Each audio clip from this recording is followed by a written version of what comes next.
El tema del clientelismo y del fraude sigue siendo el tema. Acordar que se acercan las elecciones en Chaco. La actitud del gobierno nacional frente al asunto ha sido hasta ahora, en mi opinión, suicida, porque directamente lo niegan, cuando es cada vez más evidente por testimonios, cientos de testimonios directos, que el clientelismo es una verdad que existe y que existe también el fraude. ¿Por qué es suicida la actitud del gobierno con respecto a esto? ¿Qué puede pasar si en primera vuelta o en balotaje la diferencia es casi nada? ¿Con qué poder asumiría el que gane, sea quien sea el que gane? Te decíamos el otro día, el voto y la moneda funcionan en base a la fe. Vos aceptás órdenes del que ganó porque pensás que ganó limpiamente. Si el que ganó gana en un contexto de fraude y clientelismo, ¿en verdad gana? ¿Alguien lo respetará?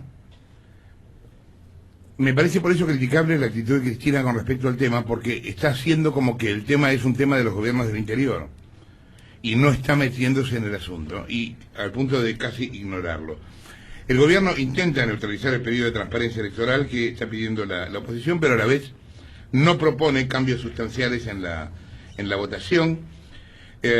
Propone poner GPS en los camiones de traslado de urnas, cámaras de video en los centros de recepción del correo argentino, y hoy la oposición presenta sus propuestas y la ONG Ser Fiscal se reúne con la Cámara Electoral. Graciela Camaño es diputada nacional del Frente Renovador, está en línea de teléfono. ¿Qué tal, Graciela? Jorge Lanata. ¿Qué tal? ¿Cómo le va, Jorge? Bien. Buen día. Cuénteme, ¿cómo está viendo este tema? Mire, es mucho más importante. Los gobiernos democráticos, para poder tomar medidas, para poder hacer lo que se plantean, necesitan de algo que se denomina legitimidad de origen.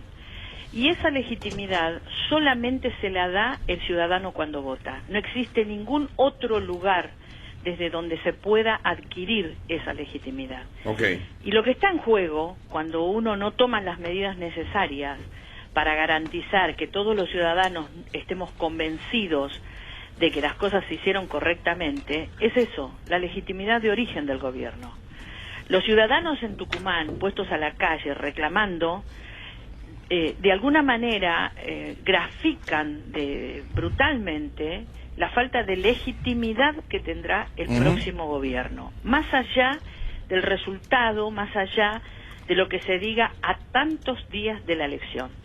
Y la elección tiene un proceso para que esto pueda ser digerido por la sociedad. El proceso es el precomicio, el comicio, el resultado provisorio del comicio y el resultado definitivo que lo da la justicia. El resultado provisorio del comicio es muy importante, y este resultado provisorio está a manos del Poder Ejecutivo. Si es una elección provincial, si es una elección nacional, del Ejecutivo Federal. Hay una serie de cuestiones que nosotros advertimos a lo largo de las elecciones en este año, que se cumplen en diferentes pasos del procedimiento electoral, que nos hablan a las claras de que las cosas no se están haciendo bien. Y la verdad es que todos los partidos políticos y todos los dirigentes políticos deberíamos estar muy preocupados por esto.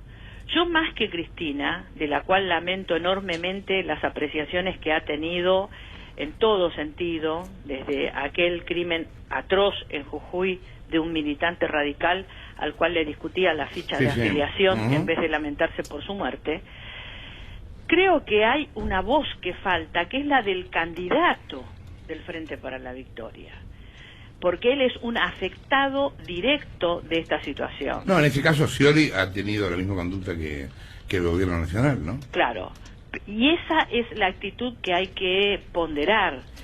Todos los candidatos deberían interesarse por no solamente tener una buena campaña. Lo que pasa, Camaño, hay como dos niveles, me parece, ¿no? En esta discusión. Hay uno que tiene que ver con lo instrumental, con lo práctico, con de qué manera controlar el desarrollo del comicio, incluso los días anteriores. Pero hay, me parece algo que es una enfermedad mucho más fundamental, que tiene que ver con el clientelismo, con el sistema de esclavitud electoral que se plantea en las provincias. Porque eso justifica la pobreza, Jorge. Porque ahí es donde, cuando destapamos ese velo, vemos que este tipo de actitudes se tiene con el pueblo pobre. Claro. Este tipo de actitudes no se tiene con el pueblo educado, con el pueblo trabajando. Este tipo de actitudes son las cuestiones que esclavizan moralmente a la gente pobre. Te doy la bolsa de alimentos si venís a votar, si no votás de determinada manera, yo lo voy a saber. Pero a ver, mire, le digo una pavada. Plantear una ley por la cual, cuando se reparten bolsas de alimento ante una elección, la persona que lo hace es procesada y eventualmente puede estar detenida. Punto. Sí, nosotros en la reforma del Código Penal que presentó Sergio Massa tenemos los delitos electorales y preveemos todos estos delitos que por otra parte se ven con virulencia en los últimos tiempos. O sea, las prácticas electorales deshonestas estuvieron siempre a lo largo de la historia del país, en algunos momentos con más fuerza y en otros con menos. Ahora, de la manera en que lo vemos en esta época, se asimilan al momento en el que los ciudadanos recuperaron la posibilidad de tener una ley de voto obligatoria, secreta, etcétera, en donde el que llevaba la libreta era el patrón. Y esto es lo que ocurre en el norte, con los famosos encierros de votantes. Sí, bueno, con los indios hacen eso, con los comas hacen eso. Sí. No solo con los com, lo hacen con la población pobre. El famoso encierro, que a veces hasta se jactan, porque la modernidad nos provee ahora de la posibilidad de ver candidatos jactándose de llevar bolsones de comida, pero también se jactan de los encierros, que son habituales, encerrar la gente pobre en un determinado lugar para llevarla a votar al día siguiente. Esto existe, esto está. ¿Dónde pasa eso, Camaño? ¿Qué tal, Cuñas que soy? Bueno, concretamente en Formosa, Nicolás, lo vemos en algunos informes periodísticos. Sí, no, eso son los aborígenes, pero usted decía que pasa en otros lugares. No, pero, perdón, lo que pasa es que se supone que son aborígenes, pero acá hay encierros. Lo que nos une no es el tema de racial, sino el tema económico. Son pobres, punto. De estar en el padrón, porque lo mismo pasa con los ciudadanos extranjeros que viven en las zonas limítrofes. Claro, claro. También a esos ciudadanos, en la condición es estar en el padrón y venir y cumplir con el voto el día de la elección para acceder a determinados planes sociales que son pensados y son de argentinos. Entonces esa gente también viene por una prebenda. Y esto ocurre por más que se ofendan, por más que digan cosas, por más que quieran hacer aparecer otra situación. Estas cuestiones son fáciles de detectar, solamente basta ir y caminar el norte argentino para ver que esto sucede. De la misma manera en que cualquier ciudadano puede dar fe de que hay una práctica metódica, estudiada y trabajada de robo de boletas en el día de las elecciones. Ahora, en las últimas Camaño, elecciones vimos problemas más serios. Sí. Ahora, a ver, dos preguntas. Una, el clientelismo no es una cuestión más fácil de resolver simplemente que poniendo fiscales de la justicia, digo, en lugares donde se sabe que, por ejemplo, se lleva a la gente como si fuera ganado, o en las puertas de los colegios, en 2 o 3 lugares. Yo le puedo decir en Chaco, por ejemplo. No, mire, el clientelismo es lo más difícil para resolver. Porque si es un delito que está... Usted para terminar con el clientelismo necesita un pueblo educado. No dije terminar, dije resolver el día de la elección. Un fiscal de la justicia parado en los lugares donde todo el mundo sabe que pasan esas cosas, directamente actúa, porque es uno de los pocos delitos que hoy está identificado en el Código Electoral. Sí, es muy difícil también que la persona que recibe lo diga, es muy difícil. No, pues está a la vista. Lo dice el día después de la elección o lo dice antes de la elección en comentarios de barrio, sí, pero si usted lo inquiere, hay todo un procedimiento que tiene que cumplir y es muy difícil. Hay una relación extorsiva que es anterior y posterior y es muy difícil que la gente se anime a romperla. Bueno, entonces el Código Electoral no sirve para nada, para este punto, porque si el clientelismo es un delito muy claro, ¿cómo se prueba? ¿Para qué está entonces en el código? Bueno, a ver, está en el código y si se quiere emplear, se puede emplear, porque de hecho usted cuando va el día de la elección a determinados puntos, zonas, a determinados locales partidarios, usted tiene la prueba flagrante de mercadería, etcétera. O sea, si se quisiera hacer un operativo para terminar con esto, se puede terminar. Eso es lo que decía. Ahora, de todos modos, usted no lo va a terminar, sino termina con un flagelo tremendo, que es el flagelo de la ignorancia y de la pobreza. Claro, sí, somos Diego. Insisto con la línea del pragmatismo, Graciela. De acá a octubre, ¿qué cosas reales puede hacer la oposición para mejorar, o qué cosas reales le puede exigir la oposición al gobierno para mejorar la experiencia que con respecto a Tucumán, por ejemplo? Mire, la justicia electoral es la que se encarga del proceso electoral en varios pasos y se auxilia con el Poder Ejecutivo. Entonces, acá hay una responsabilidad que está en el marco del Poder Judicial.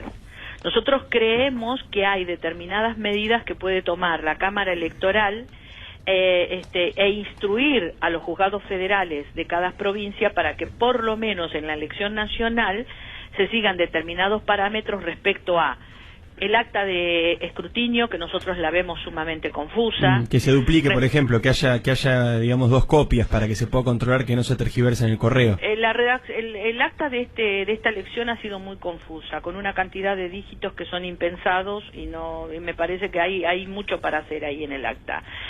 La posibilidad de contar con una copia del acta, que nos admita el control en los lugares donde se transmite para el escrutinio provisorios los telegramas, porque han habido diferencias abismales entre lo que dice el acta de escrutinio y lo que dice el telegrama del escrutinio provisorio. Que la transmisión de los datos se haga de manera decorosa y no manipulando los datos para tener la sensación de triunfo categórico, como se hace desde siempre, que se meten arbitrariamente por parte del director electoral los resultados a la opinión pública. Que los presidentes de mesas tengan capacitación y sean sus nombres publicados, porque la otra cuestión que tenemos desde la reforma del año 2009 es que pueden haber presidentes de mesas voluntarios, con lo cual nadie sabe quiénes son, quiénes se anotan, de qué manera se anotan, y tampoco se sabe de la capacidad que tiene esa persona. No, perdón, Camaño, un partido puede infiltrar a otro, cosa que ya pasó. Absolutamente pasó. En el 2011 pasó esto. Y más si el correo no notificó, respondió que el domicilio no existía, y entonces hubo toda una maniobra y se pusieron presidentes del oficialismo. Claro. Esto nosotros lo denunciamos, y el juez Blanco en ese momento en la provincia de Buenos Aires lo que hizo fue transparentar la elección de presidentes y ponerlo en la web de la Justicia Electoral Provincial. Nosotros creemos que además los presidentes de mesa tienen que tener preparación, y tenemos que modificar la ley para que vuelvan a ser presidentes de mesa, o los maestros, o miembros de los consejos de colegios, o de abogados, o de economía. En el país hay consejos de toda clase de profesiones que se pueden tomar como punto de referencia para que los presidentes tengan un nivel aceptable de conocimiento. Le pregunto, Cabaño, por último, en este programa en su momento Felipe Solá habló de los 200.000 votos que en su opinión le robaron. ¿En qué está esa historia? La provincia concluyó su escrutinio final, y Felipe pudo recuperar muy trabajosamente, porque usted sabe que las urnas no se abren si no están las actas y no está el reclamo en la mesa. Esto hay que tenerlo en claro para que sepan quienes actúan de fiscales. Si no reclaman al momento en que se hace el escrutinio en la mesa con el acta y dejan constancia del reclamo, es muy difícil que la justicia después ordene la apertura de la urna, porque la urna resulta la voluntad del ciudadano y es inviolable incluso para el juez. El juez necesita tener un motivo para abrir la urna.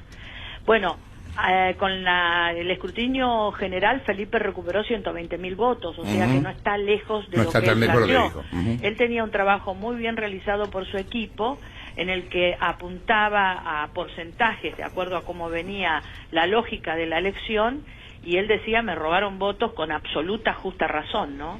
Gracias, Camaño, por la comunicación. Graciela Camaño, quien hablaba, diputada nacional del Frente Renovador. Acordate, te contábamos hoy, la oposición va a presentar las propuestas para mayor transparencia electoral, y la ONG Ser Fiscal se reúne con la Cámara Electoral. Igual el tema, para mí, insisto, tiene dos niveles: el obvio instrumental de hoy, de ahora, de octubre, que tiene que ver con el fraude puntual, y uno mucho más profundo, Estructural, ¿no? estructural, a donde entra todo, a donde entra el clientelismo, el aparato estatal, etcétera, etcétera.